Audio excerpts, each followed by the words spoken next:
Assalamualaikum, salam namaste. Kembali lagi di channel Indindo Project. Saya Jikri Taufik. Sebelah kanan saya Ricky Pepeng.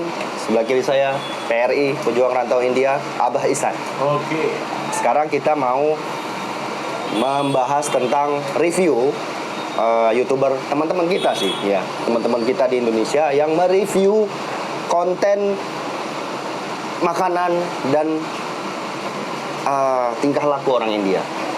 Nah, jadi di sini saya sudah bersama Ricky Pepeng, rajanya street food India. Kemudian saya bersama pejuang PRI, ahli dalam kehidupan sosial di sini. Kebudayaan culture. Nah, yang pertama, ada itu salah satu channel di Indonesia, dia sebenarnya mereview konten dari Instagram, TikTok gitu.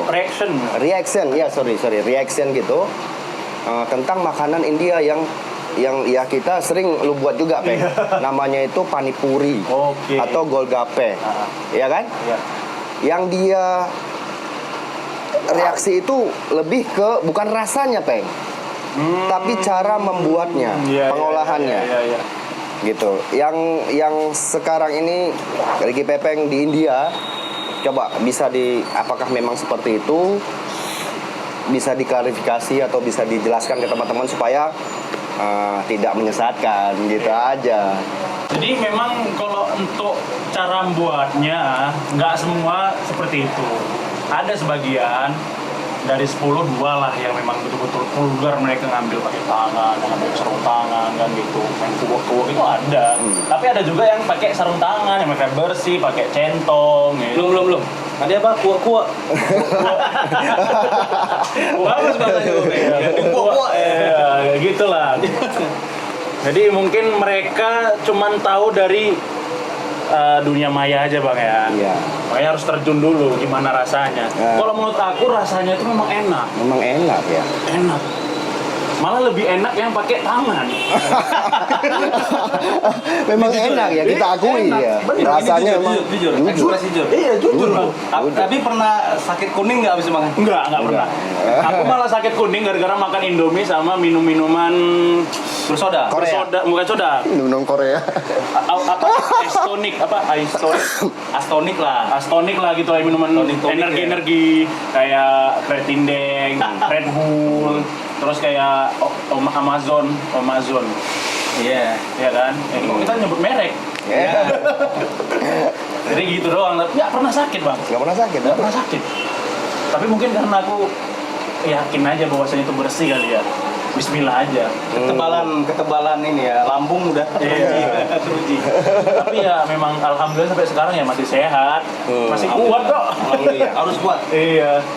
Jadi itulah mungkin, Bang, ya. Kemudian Ferry. Ya, kalau aku ngelihatnya gini. Ini kan concern-nya adalah potongan-potongan video yang memang ditonjolkan sisi ekstrimnya. Iya, betul. Kan gitu kan? Nah, jadi tidak bisa digeneralisirkan. Contoh begini, kawan-kawan. Kalau mencari hal-hal yang jorok, penyajian yang jorok, ya tentunya di India ada dong. Pasti, jujur, pasti ada kebiasaan. Karena rata-rata yang jual tuh cowok juga gitu. Yeah. Kebiasaan, jumlah penduduk yang banyak. Ini juga menjadi salah satu faktor. Di Indonesia, kesadaran atas kebersihan itu kan tinggi juga. Kalau orang nggak higienis, nggak pakai sarung tangan, tentunya pelanggan malas datang. Kalau di India, kembali lagi kepada kebiasaan. Kebiasaan mereka, standar kebersihan mereka itu memang jujur ini di bawah Indonesia kalau aku bilang ya. Yeah. Nah, ini tidak bisa dipungkiri, kawan-kawan, karena rata-rata mereka begitu yang penyajiannya. Hanya saja itu dianggap sudah biasa. Toh misalkan gini, orang yang makan di tempat yang jorok tadi, ya, yang dianggap jorok tadi, mereka fine, lambungnya kuat. Yeah. Beda ketika orang Indonesia atau Asia lah ya datang ke sini terus ikut makan makanan penyajian seperti itu, ya bisa jadi dia tumbang karena nggak biasa. Betul. Contoh misalnya ini orang ini contoh lagi nih. Kenapa para pemulung-pemulung di negara manapun mereka makan makanan sisa yang sudah banyak bakteri, mereka Kuat panjang banget. umur, kuat gitu. Karena udah menyesuaikan. Betul, Nah, betul. sementara di India juga gitu. Jadi sarannya gini, kita sebagai orang Indonesia tetap menghormati kebiasaan mereka dan kita hati-hati ketika di sini. Iya. Ambil sisi seru-serunya aja. Kalau kita mau menonjolkan potongan-potongan video yang ekstrim tersebut, karena memang ada tujuannya mereka itu. Mereka tujuannya adalah ya supaya view-nya banyak. Jadi kan nggak mungkin kita nunjukin mall mulu kan gitu. Iya. Nah itu jadikan aspek entertain aja, seru-seruan aja gitu. Jangan sampai berujung kepada menghujat. Karena kalau kita bicara masalah yang bersih, di India juga banyak yang bersih, ke mall yang mahal-mahal. Nggak usah ke street food, ke yang tempat-tempat lain. Menurut aku. Dan street food yang di kota-kota juga bersih. Di Delhi beda sama di Aligarh. Misalkan di Delhi mereka sudah pakai sarung tangan nyajin panipurinya. Di Aligarh ya belum kan gitu. Itu sih menurut aku kebiasaan, perbedaan kebiasaan. Ya betul betul. Yang penting memang itu betul kata Perry tadi ya, Ben ya. Kalau misalnya tujuannya untuk entertain, untuk hiburan, ya jangan sampai mengarah ke hujatan, gitu Iya. ya. Karena kita harus tahu kebiasaan di sini itu nggak bisa kita samakan kebiasaan di Indonesia, Betul. gitu ya tadi. Betul. Nah, beda gitu. Apalagi kan menyangkut dengan budaya makan, tradisi misalnya penyajian makanannya itu kan beda-beda. Iya, betul. Terus yang kedua ada juga teman kita juga di Indonesia itu yang mereaksi perilaku. Sebenarnya ini perilaku yang harusnya sih tidak dipublish ya. Karena itu kan kalau tidak semua orang India seperti itu, seperti membuang kotoran di tempat umum atau di luar lah, Kotoran. iya membuang kotoran manusia gitu. Dia mereaksi video itu kan ditonton banyak orang Indonesia. Kesannya itu orang India saat ini masih seperti itu. Meskipun kita tahu video yang dia tampilkan itu video yang mungkin udah lama. Nah, menurut Ustadz tuh gimana supaya teman-teman di Indonesia itu tidak menjudge gitu? Pepeng pernah lihat nggak orang itu kan? Pernah. Nah, coba ceritain, Peng. Kondisi mungkin bang. Iya. Kan di India ini memang banyak orang yang mereka tunawisma lah, nggak punya rumah. Iya. Yang tinggalnya cuman alas terpal, baliho di pinggir jalan.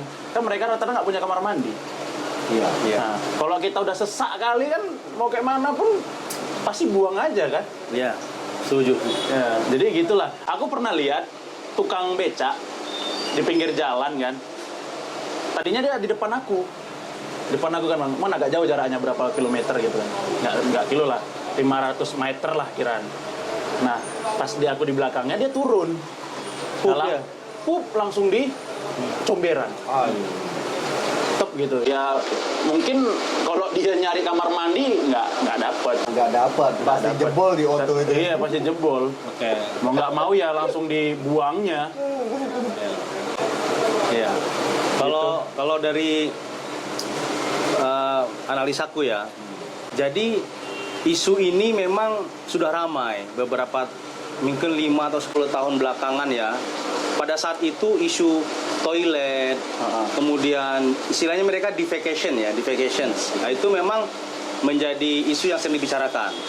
Tetapi teman-teman, pemerintah India itu sudah sangat-sangat concern.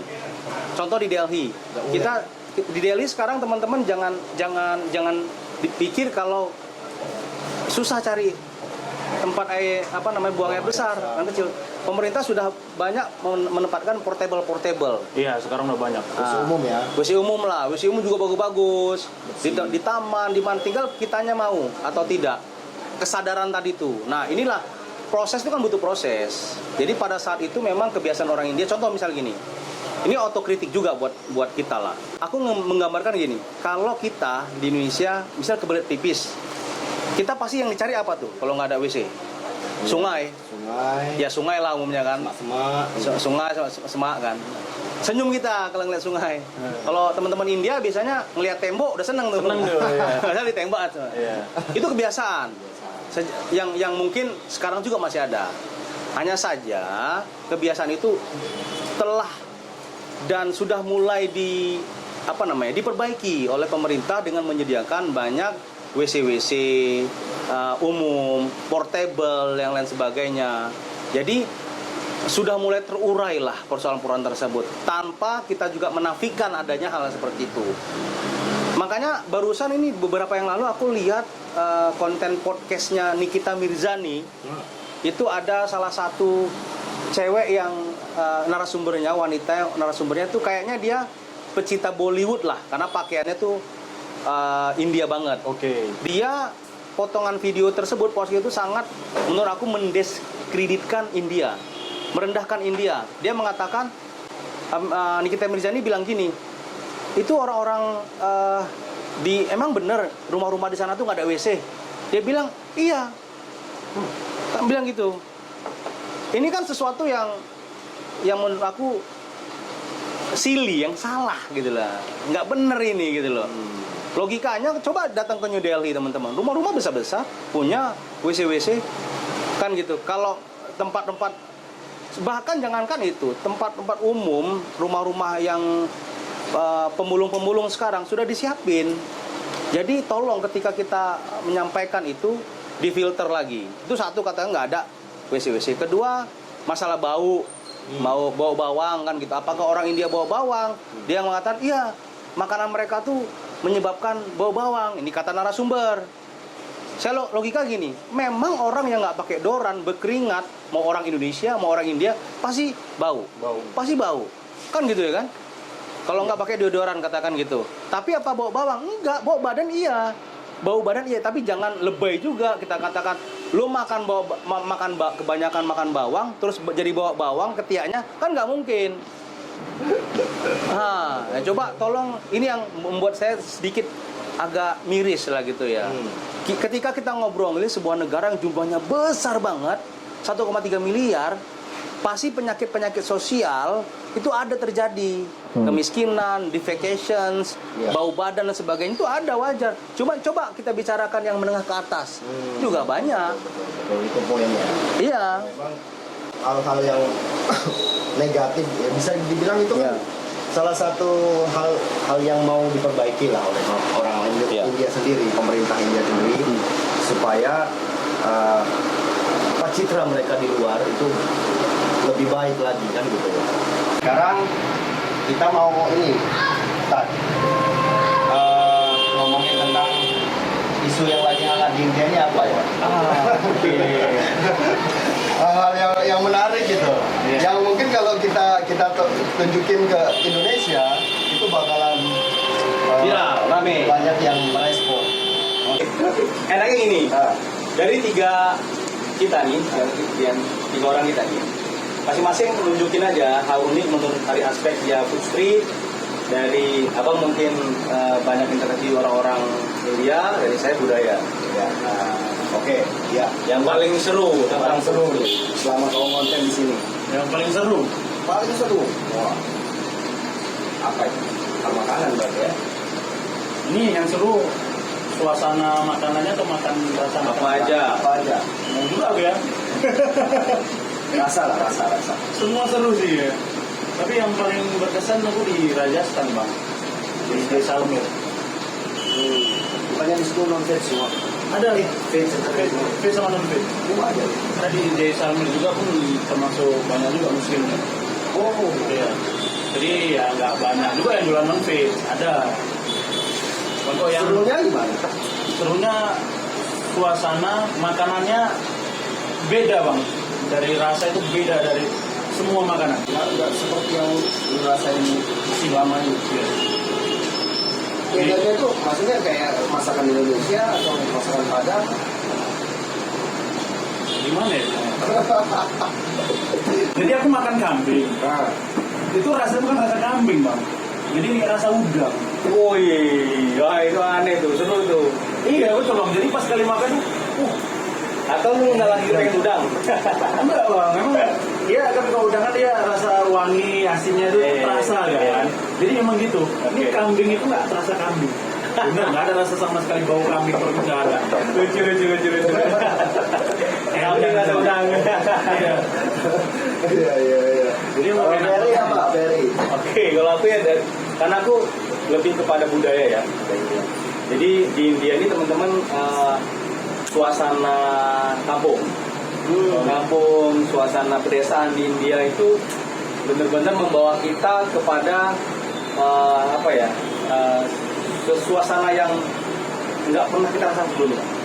Bagaimana kebiasaan mereka di pagi hari, siang, sore, malam, India itu memberikan kesan tersendiri yang menyentuh hati kita. Beberapa kali aku ke pedesaan, itu tuh aku merasa langsung jatuh cinta gitu. Artinya bukan jatuh cinta sama gadis-gadis desa, itu iya juga.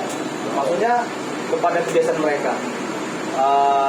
Bagaimana mereka mengetrik kita, meskipun kita berbeda agama, berbeda warna kulit, berbeda looks gitu ya. Tapi mereka tuh benar-benar menghormati kita, tidak memanfaatkan kita. Sekali lagi ya, tidak memanfaatkan kita. Karena pengalaman saya ke desa, terus saya bergaul sama mereka, cuma bermodal rokok, udang garam merah, betapa ramahnya mereka. Oh iya. Nah, dan mereka nggak minta uang, nggak minta uang, kita aja, mereka tahu aja. Nah, jadi teman-teman, sekali lagi memang India tuh menyimpan beragam keunikan yang memberikan suasana, membawa kita pada suasana yang berbeda. Kalau middle project lah, Lebih ke interaksi.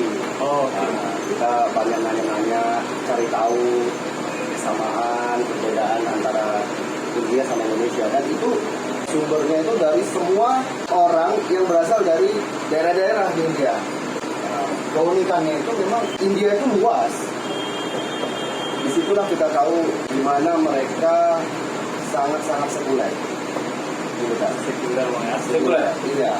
Karena isu-isu agama itu sebenarnya hanya di politik saja. Tapi kalau di masyarakat itu nggak ada. Mereka saling menghormati, gitu. Saling menghargai. Contoh misalnya ya, di sudut atas kiri India itu ada namanya negara bagian Assam. Nah, Assam. Di situ lihat aja penduduknya itu berbagai ras gitu. Ada Bengal, ada yang ya itu tadi Cindu gitu, terus ada yang North juga, orang India banyak lah di situ. Di situ juga Muslimnya banyak, Hindunya banyak, Kristen semuanya lah. Dan mereka itu nggak ada yang mempermasalahkan agama di situ. Jadi mereka juga bangga sama daerahnya karena tidak ada yang namanya isu-isu sara dan lain-lain, itu nggak ada.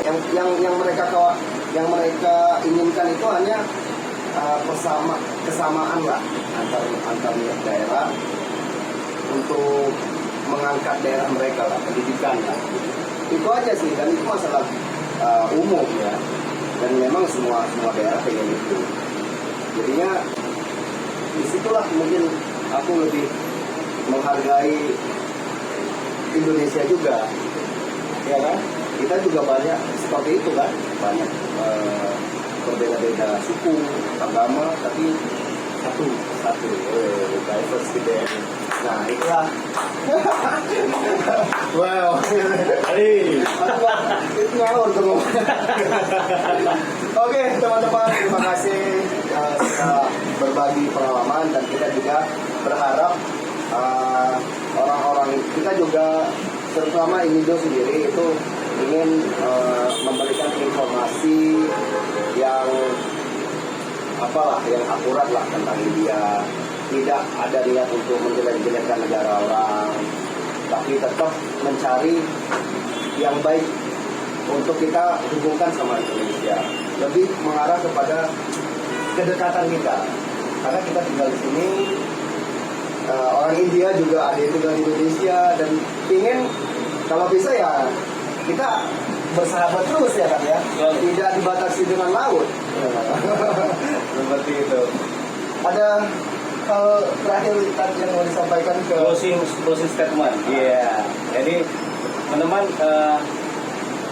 apa yang ditampilkan oleh sahabat-sahabat YouTubers Indonesia yang ada di sini, baik YouTuber kayak Teddy Pepeng, YouTube Project, BRI dan lain-lain, itu tidak lebih dari sebuah upaya untuk menunjukkan keunikan, keberagaman, keseruan, baik dari aspek kuliner misalkan, interaksi orang-orang, saya ke budaya gitu kan. Jadi teman-teman bisa melihat secara singkat lah, ya apa yang terjadi di India tersebut kan. Terus kalau nanti di sela-sela video itu ada yang menurut kalian semua kontroversi, ada yang mungkin dari aspek yang nggak dorok dan lain-lain, itu adalah sebagian kecil saja. Tolong jangan digeneralisirkan gitu. Jadi karena gini, memang kalau kami tampilkan hal-hal yang gedung-gedung mewah, tempat-tempat yang keren, yang emang teman-teman mau nontonnya kan, enggak juga kan. Jadi kita ambil sisi uniknya, enggak juga menjatuhkan gitu. Jadi intinya nggak mengeneralisirkan aja lah gitu. Kita cuma pengen nampilin sesuatu yang menarik ketika teman-teman lagi galau, lagi makan nggak ada teman, pengen lahap makan, caranya gimana? Lihat di Pepeng, kan gitu ya. Lagi galau, pengen semangat, lihat PRI di situ. Ada kita masuk kampung, ya kan? Lagi banyak persoalan sosial, lagi pusing, ya kan? Tentang jati diri, lihat Indo Project. Bagaimana teman-teman India berinteraksi dengan Indo Project? Bagaimana ketika patah hati, kemudian dia membangun lagi. Jadi orang India, kan gitu ya. Jadi intinya kita itu mau menyajikan hal-hal seperti itu.